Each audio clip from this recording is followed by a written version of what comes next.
Meta CEO Mark Zuckerberg admitting the Biden-Harris administration pressured his company to censor Americans, especially COVID-19 related content. Zuckerberg writing, quote, in 2021, senior officials from the Biden administration, including the White House, repeatedly pressured our teams for months to censor certain COVID-19 content, including humor and satire, and expressed a lot of frustration with our teams when we didn't agree. I feel strongly that we should not compromise our content standards due to pressure from any administration in either direction. And we're ready to push back if something like this happens again. He also says he regrets censoring content related to the Hunter Biden laptop story, which government agencies initially labeled as, remember, Russian disinformation. Joining me now is Arkansas Congressman French Hill. He's the Vice Chairman of Financial Services and the Chairman of the Subcommittee on Digital Assets. Also a member on the Foreign Affairs, Financial Tech, and Permanent Select Committees on Intelligence. Congressman, good morning to you. And I do want to get your initial reactions. We're learning all of this through, of course, Jim Jordan's work on his committee. Your reaction to this?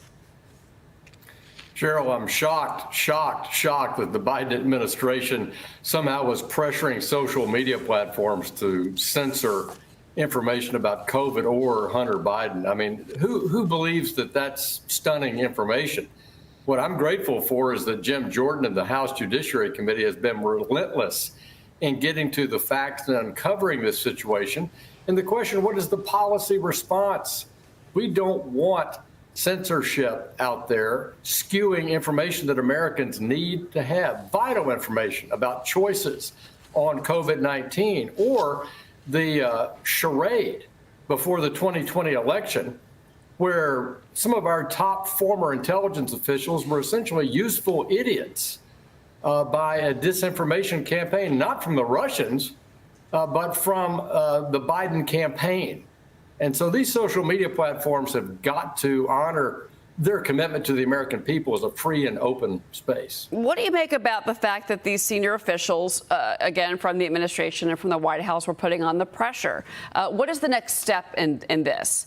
And how do we get more answers about, in particular, who was, well, picking up the phone and calling Zuckerberg and his teams? And then he also said, I thought this was fascinating, he said, it's been made clear the reporting wasn't Russian disinformation. In retrospect, we should never have demoted that story.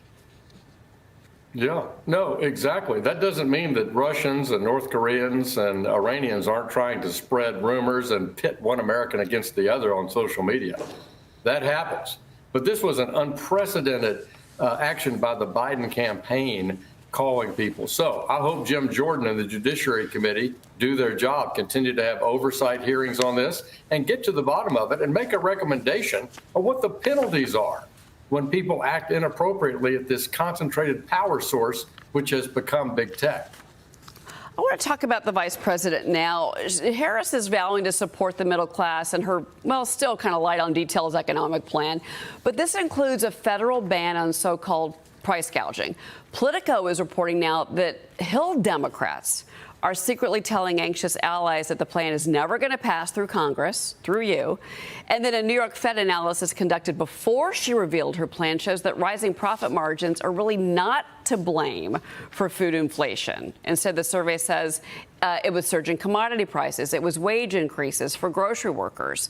Some of our other proposals we know include housing credits, a 44.6% capital gains tax, and 25% tax on unrealized gains.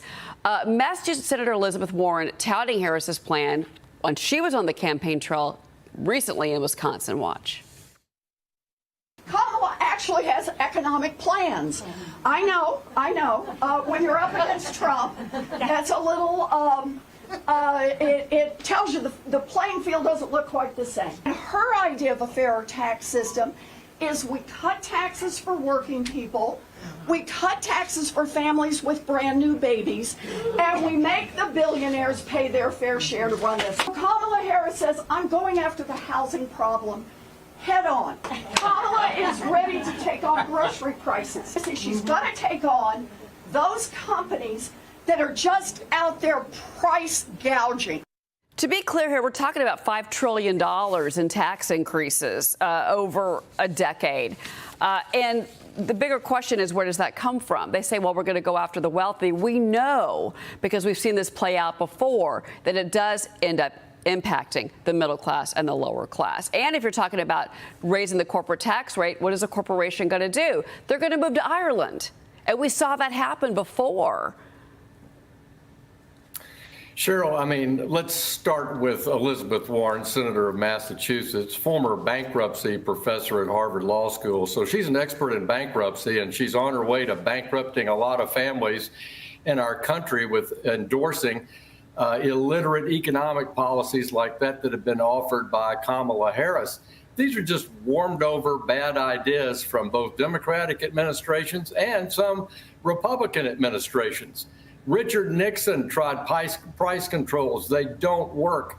Jason Furman, Democratic economist, says it's nonsense to put your faith in price controls, rent control. Yelling at corporations is not going to reduce inflation.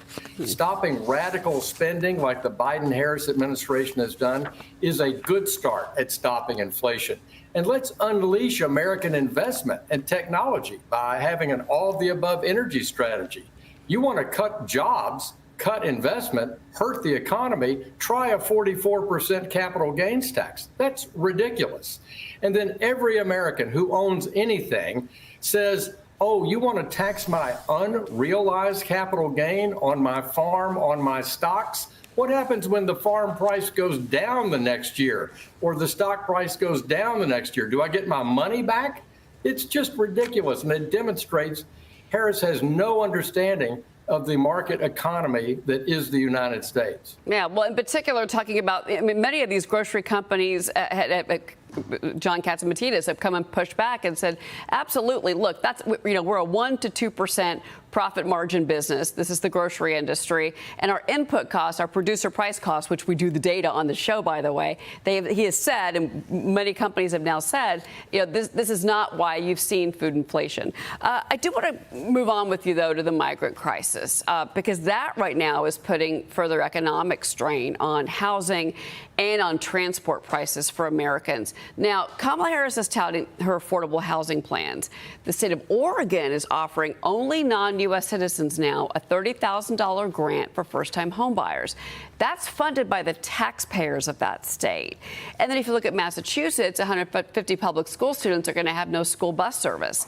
They're citing a lack of funding and a bus shortage. And then the state has now begun paying for migrant students to be bused to school, Congressman. So it is the financial implication of plans like these coming out of Oregon or Massachusetts. I'm going to add in California with their plan to give to cover the down payments for homes for illegal migrants in that state. All of that is on the back of the taxpayer.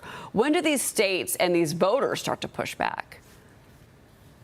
Well, I think it's happening. I mean, you can't absorb millions and millions of people from an open border, from the failed Biden-Harris border policy, and not have implications for the country. We want immigration in this country, legal immigration, orderly immigration. And we've had those laws for over 100 years. And Joe Biden's turned his back on that, along with Kamala Harris, the so-called border czar, and let into our country millions of undocumented people with no plan, separating 300,000 kids that we think are now being potentially human trafficked. The cartels are making billions now. The Biden-Harris policy is make the cartels great again.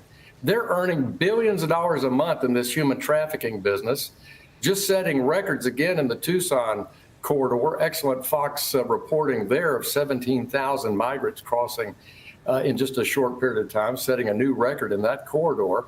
The border is not secure, and that's why House Republicans want to pass H.R. 2 and have passed it. We need the Senate to act, and that will return order to the border, which is what we should have as our priority. Congressman French Hill, we're always going to be watching your work on the border in particular. Thank you for being here.